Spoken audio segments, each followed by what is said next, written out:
Hello once again. I did say that my last rant would be the last one, but it isn't.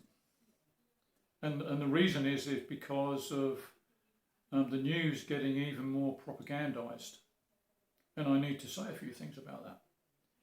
And it's truly astounding what is actually going on right now. So, at the risk of being banned, I'll say what I believe to be true. But before I start, excuse me, at what age did you think you had it all together, but you didn't? I've had many of those. As a typical teenager, I thought I knew it all, as most teenagers do. And at 20-something, I realised I'd been wrong. As a 40-year-old, I thought I was mature. But at 60, I realised I hadn't been. In the autumn of life, I now know that I finally got it together. Only to realise that it doesn't actually matter to anyone but myself. And that's fine, because being true to oneself is paramount, in my humble opinion, of course. If any of you are still listening or reading the mainstream media, you really do need to realise that it's designed to mislead the general public into believing even that the news is impartial and the only truth there is. And of course, that's the way propaganda works. It fools the majority of people. And if you have no other means to listen or watch the news, if you haven't got the internet, you've got no choice. But most people have. If you're watching this, you obviously have, because it's on YouTube.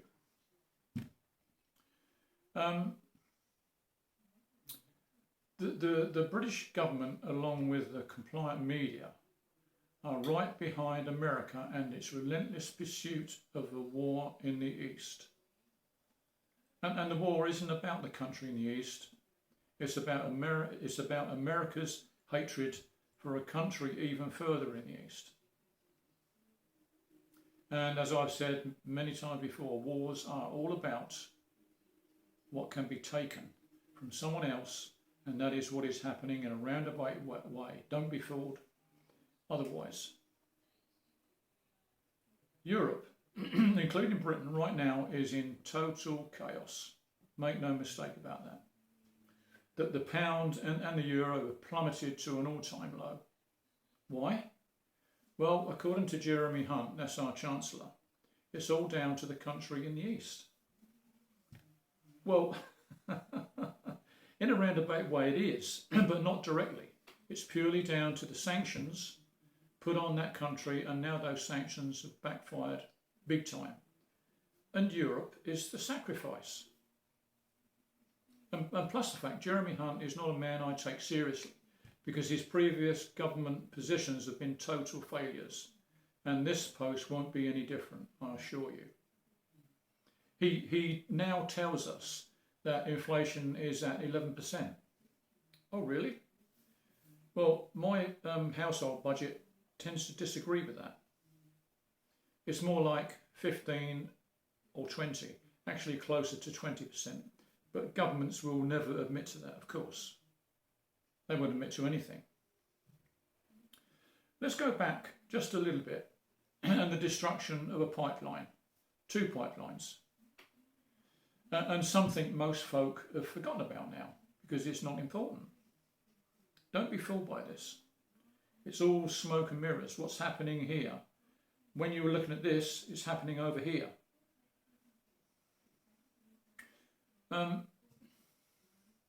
No one actually knows who is responsible for that explosion. Only the people that actually carried it out, of course. So, at this moment in time, cheap gas from a destroyed pipeline is over, and those days have gone possibly forever. Who stands to gain the most from this? Okay, let's follow this on a little bit further. The reality is this: America is now shipping LNG, which is liquid natural gas, to Europe at between 5 and 10 times the price that we could get it before from a country in the East. So what are the implications here? Just think about it a little bit further on. What happens to Europe with massively inflated gas prices? Its potential catastrophe and economic meltdown when Europe industry cannot compete anymore, and therefore Europe will or could be deindustrialised. Go back to Joe Biden's fairly recent speech when he said that America will become great again and there will be jobs for everyone, beg your pardon. What he didn't say was the fact that America will become great again at the expense of Europe's economic destruction. And all those European industries will move to, guess where? Yep, the good old US of A, leaving Europe in a state of penury and becoming a third world country in the future, quite possibly. So much for a proxy war in the East. Excuse me. And was this the ultimate aim?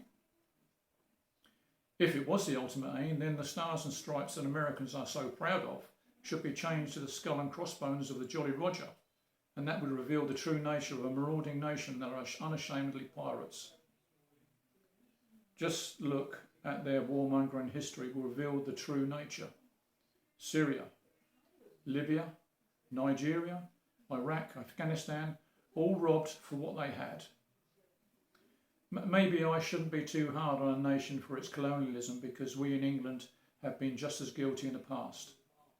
And we are now reaping the benefits of being America's bitch by the influx of asylum seekers pouring into Europe, all because of pillaging these countries in the past. We're paying the price. But it's not the politicians that are paying the price, it's the ordinary general public. And of course, talking to the general public, we're all given a vote to give us the illusion that we have a choice. You don't have. Your effort in voting is a total waste of time, because all the major decisions have been made before you even get to the ballot box.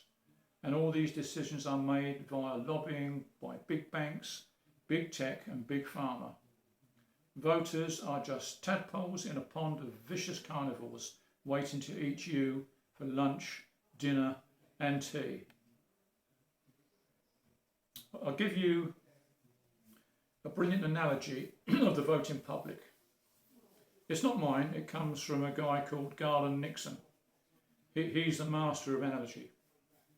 And I'll leave a link under more. He is a great guy, a black American who has his finger firmly on the political pulse of America.